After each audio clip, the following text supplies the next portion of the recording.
The Cornfield Whisperers. The late summer sun dipped low behind the rolling hills of Cedarwood, casting long shadows across the old Janssen farm. 11-year-old Molly Janssen stood at the edge of the cornfield, hesitant to step into the maze of towering green stalks. This was her favorite place to play, where her imagination used to unleash splendid adventures. But now, with the whispers that danced on the edge of silence, it felt sinister.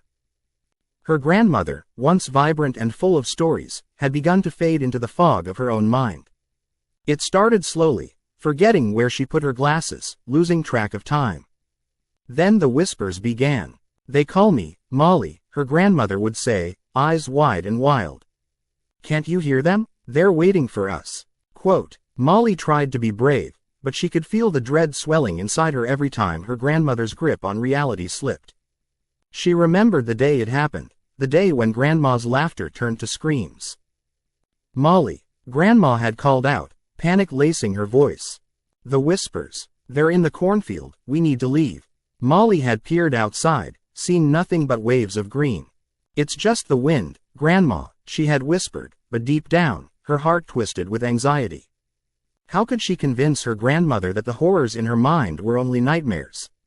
Days passed, and as the harvest moon hung ominously above the fields, the whispering grew louder. Children in the small town talked in hushed tones of the Janssen farm. Shrieking shadows had been seen flitting among the cornstalks. Molly's friends avoided her, too frightened to play in the now accursed land. One evening, unable to wrestle her fear any longer, Molly decided to find out for herself what her grandmother feared. Armed with a rusty flashlight and a heart pounding like thunder, she pushed into the cornfield.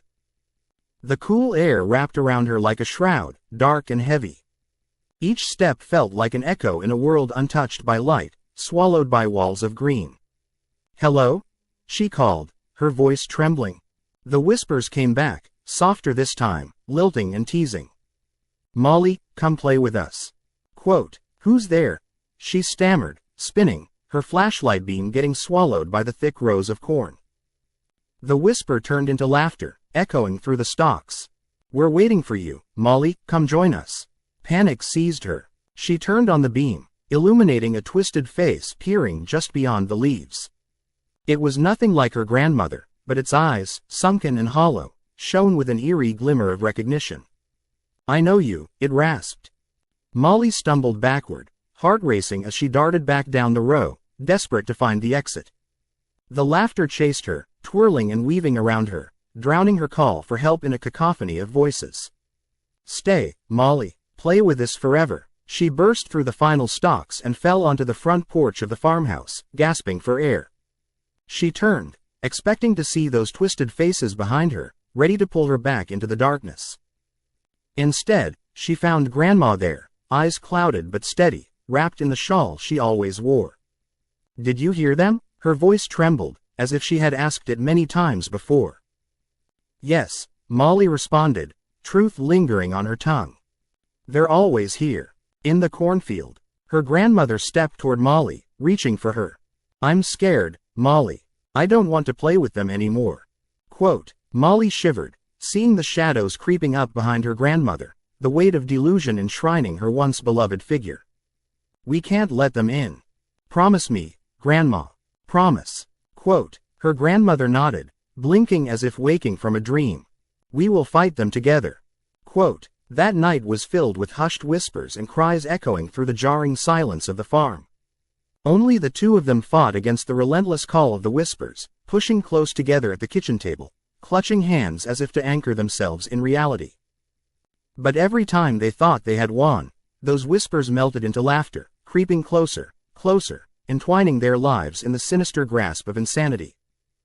Days turned to nights, and the cornfield loomed like a monster just beyond their door.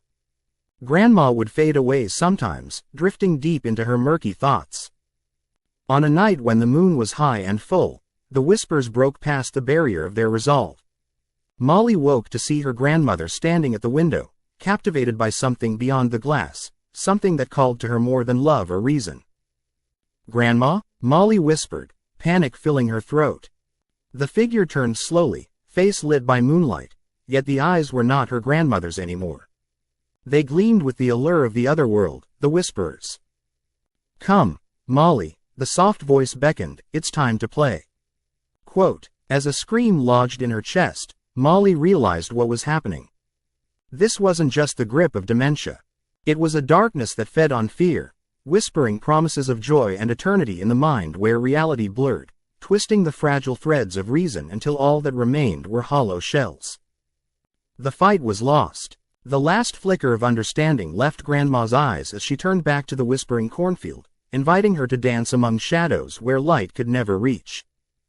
And so, young Molly stood alone, watching as her beloved grandmother slipped away beyond the veil of corn, swallowed by haunting laughter, a reminder that some whispers ought to remain forever unheeded.